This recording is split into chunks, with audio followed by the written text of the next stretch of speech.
Hola, ici Macha. Aujourd'hui, je te propose un tuto dans lequel on va décortiquer la posture de Shirsasana ou alors donc l'équilibre sur la tête ou alors le poirier, comme tu veux l'appeler. Je vais t'expliquer pas à pas comment entrer dans la posture. Je vais te montrer différentes variations aussi, donc il y en aura pour tous les niveaux. Cependant, je t'invite à t'échauffer avant de faire ce tuto. Je n'inclus pas l'échauffement dans le tuto. Tu peux pratiquer n'importe quel cours de yoga avant ou simplement faire quelques euh, salutations au soleil pour ensuite donc chauffer le cou, les épaules, les abdos, étirer les jambes. C'est un étirement complet, donc échauffe-toi et on commence tout de suite ensemble.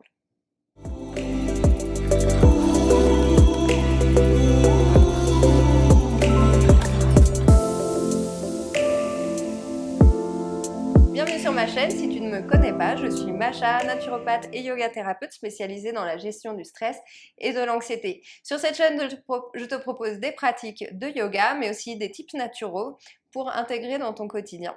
Donc ne loupe pas les prochaines vidéos en t'abonnant ici, en cliquant dans le coin et on commence tout de suite. Si tu ne t'es pas échauffé, je précise vraiment qu'il est très important de s'échauffer parce qu'on va travailler les épaules, on va mettre un peu de poids sur le cou. Donc c'est important de ne pas faire ça à froid. L'idée, c'est vraiment pas que tu te fasses mal aujourd'hui. C'est parti. Donc, on va pratiquer avec une base comme ça en triangle. La base du triangle, c'est que les trois côtés doivent être à peu près égales, à la même distance, donc triangle équilatéral. Ok? Donc, ici, sur ton tapis, moi par exemple j'ai des lignes, donc c'est un peu plus pratique, mais l'idée c'est que tu vas venir poser les deux coudes au sol et tu vas attraper tes coudes comme ça. Et ensuite tu vas simplement ouvrir tes bras et entrelacer tes doigts juste en haut. Ok? Donc, d'abord, tu te positionnes ici, tu attrapes tes coudes, tu sépares les mains, tu viens entrelacer les doigts. Ok? Donc là, ton triangle, il devrait être à peu près équilatéral. Ensuite, le deuxième point important, c'est comment positionner la tête. Alors là, il va y avoir deux options. Ça sera à toi de voir ce qui va être le plus confortable pour toi. Parce que ça dépend un peu parfois de l'anatomie du cou de chacun. Donc, il y a deux options. Soit tu vas venir poser vraiment le sommet de ton crâne sur le sol, soit un peu plus vers l'avant, vers la ligne des cheveux, là où tes cheveux arrivent, se connectent au front. Donc tu peux tester un peu ce qui sent le mieux pour toi, mais ce sont les deux méthodes qui sont donc enseignées. On attrape les coudes, on entrelace les mains. Ok? Ensuite, donc tu viens déposer ta ligne des cheveux ou le sommet de la tête sur le sol. Tes mains, elles restent bien ouvertes, elles vont simplement venir enlacer l'arrière de ton crâne. L'idée, c'est pas de regrouper les mains, au contraire, vraiment de les tenir bien écartées.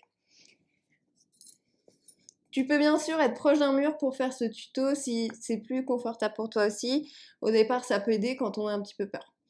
D'autant plus que donc, si tu sens que tu tombes, tu te roules en boule et tu fais simplement une roulade. Ok? Malheureusement, j'ai pas assez de place ici pour pouvoir faire la démonstration, mais c'est la technique pour pas se faire mal. Donc c'est parti, tu as ta base équilatérale. Tu viens déposer ton crâne sur le sol. Dès cet instant, appuie vraiment tes coudes et tes avant-bras sur le sol. Fais un instant cet exercice où tu appuies et tu sens que ta tête vient se décoller du sol. Ça, c'est la force de tes épaules qui fait que tu te décolles du sol. L'idée vraiment pendant toute la pratique de Shirsasana, c'est qu'on va appuyer toujours les avant-bras, les poignets, les côtés des mains contre le sol pour porter la majorité de notre poids justement sur les avant-bras et non pas sur le cou. Donc ça s'appelle posture sur la tête, mais en réalité c'est vraiment plus sur les avant-bras, même si c'est différent de Pincha, puisque sur Pincha Mayurasana, oui, on met pas du tout la tête sur le sol, mais c'est déjà cette même action qu'il faut penser à activer donc dans les épaules. Donc tu viens déposer de nouveau ta tête, tu actives bien tes épaules en poussant les avant-bras contre le sol. Tu vas venir sur la pointe des pieds. Ok? Et tu vas avancer tes pieds le plus possible proche de ton visage. Alors, suivant ta flexibilité, il se peut que tu aies besoin de plier les jambes, c'est pas un problème. Simplement, prends un instant ici pour observer le fait d'avoir la tête en bas.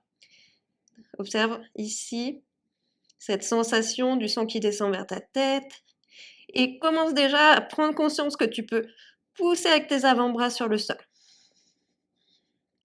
Tu vas te rendre compte que plus tu avances tes pieds, plus en fait tu peux venir naturellement décoller tes pieds, puisque tes hanches vont venir s'aligner directement au-dessus des épaules et qui vont du coup tout de suite trouver un point d'équilibre. Tête en bas, les pieds qui avancent vers le visage.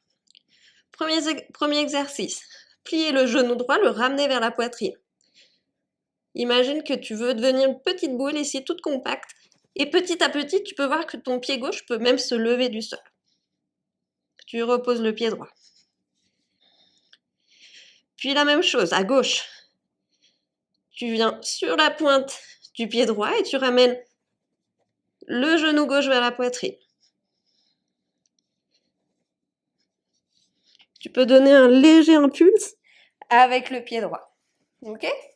Donc ça va être l'étape 1, première étape dans cette préparation à Shirshasana. Donc tu peux simplement répéter cet exercice. L'idée, vraiment, c'est que tu pousses dans tes avant-bras et que tu essayes de maintenir ton dos bien droit. Parce que si on commence à arrondir le dos, en fait, notre anatomie, elle va pas nous aider. Il faut vraiment que les vertèbres soient vraiment empilées les unes sur les autres, avec parfois même plutôt chercher l'antéversion du bassin pour faire un léger creux dans le bas du dos. Donc on continue ici. Donc étape 2, ça va être de décoller les deux pieds. Donc tu marches, tu ramènes une jambe vers la poitrine, puis tu peux ramener l'autre et tu maintiens tes genoux ici à la poitrine et tu trouves ton point d'équilibre. Point d'équilibre. Et puis de là, tu peux étirer une jambe, étirer l'autre jambe, pied flex ou en pointe comme tu veux. Et oublie pas que tu pousses vraiment sur tes avant-bras ici. Et tu redescends par le même chemin, pliant un genou à la poitrine, l'autre genou, et puis ramener les pieds au sol. Position de l'enfant, Balasana. Pour étirer un peu ta nuque, le temps que j'explique encore 2-3 trucs, tu peux te reposer.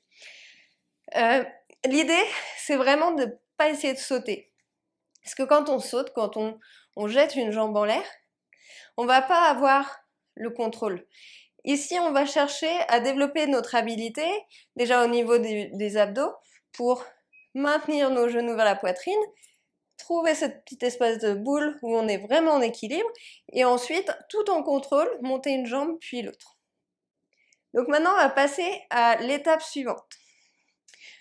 Donc si tu as bien réussi ici, tu peux soit continuer de pratiquer, soit revenir à une étape précédente, ou alors maintenant, on va essayer de monter avec les deux jambes tendues.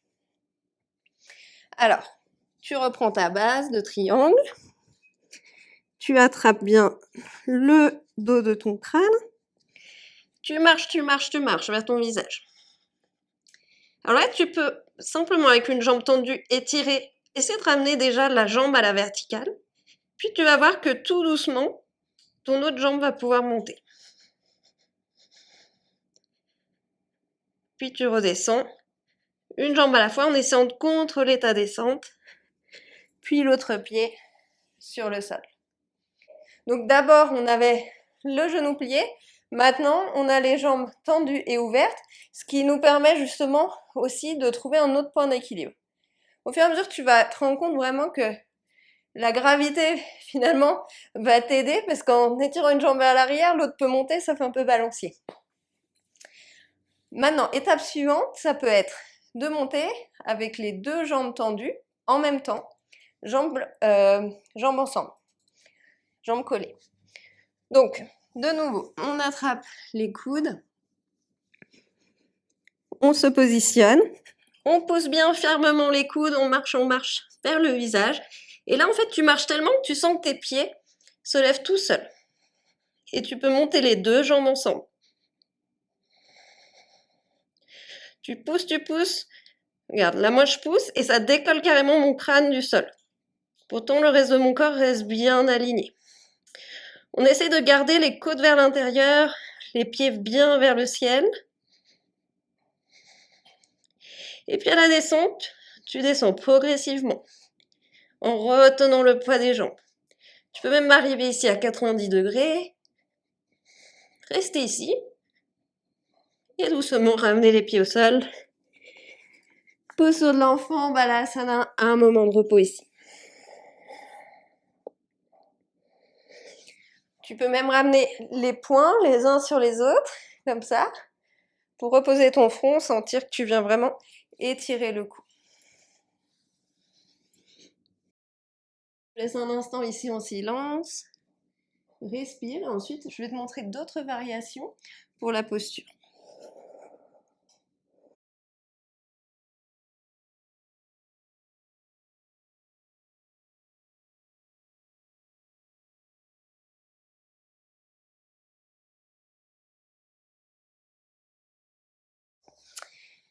Ok, tu reviens. L'autre manière ici de rentrer dans la posture, ça va être depuis Prasarita. Prasarita Padasana. Donc on a les pieds écartés, on est debout et on vient se plier vers l'avant du tapis. Alors ça requiert une certaine souplesse au niveau des jambes. L'idée c'est que du coup ici on ramène les avant-bras au sol dans notre même forme de triangle. On pousse bien les avant-bras, les poignets, les mains contre le sol. Et on vient passer le poids du corps sur la tête. Puis on monte les jambes, grandes ouvertes, en straddle. Puis on ramène les deux jambes ensemble ici. Ici, normalement, vous devez voir que mes coudes, ils sont à peu près sous mes épaules. Ça veut dire que ma distance n'est pas trop ouverte. De là, tu peux par exemple croiser jambe droite devant jambe gauche, plier, ramener le pied droit derrière la jambe gauche, en jambe de Garudasana, posture de l'aigle. Puis tu peux t'amuser à ouvrir sur les côtés, ramener les jambes ensemble devant, remonter. Excellent travail pour les abdos. Et redescendre à ta guise quand tu en sens le besoin. Et tu reviens au centre. Toujours bien faire la contre-posture de Balasana après pour étirer le dos, séparer l'espace entre les vertèbres et te soulager.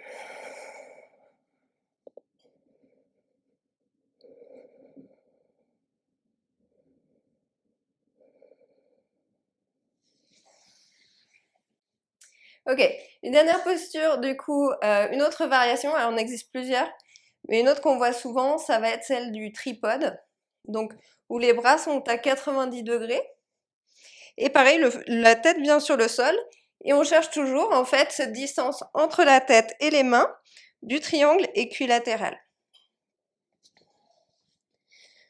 Donc là, les mains sont sur le sol, plus ou moins à la largeur des épaules, les doigts bien ouverts, les index droits devant, et le sommet du crâne vient à peu près à équidistance. Ici, le type, c'est que les coudes, il faut qu'ils soient bien mis vers l'intérieur. S'ils partent vers l'extérieur, on perd tout de suite en stabilité. Là, tu peux étirer les genoux, marcher, marcher, marcher, et puis tu peux venir mettre tes genoux sur tes coudes, ici déjà, et ramener tes talons vers les fesses. Trouve ton équilibre ici, puis tu peux tendre la jambe droite vers le ciel. Redescendre. Ramener les talons. Puis tombe jambe gauche vers le ciel. Et ramener de nouveau jambe gauche. Puis les pieds au sol. Revenir au centre. C'est un peu plus challenging dans le sens où on a beaucoup moins de surface d'appui sur le sol. Donc on peut sentir que c'est un peu plus tremblant, un peu moins stable. Mais vraiment, si on garde les coudes vers l'intérieur, il n'y a pas de raison, on a nos 3 points d'appui qui sont bien stables. Donc Balasana, étire ton cou.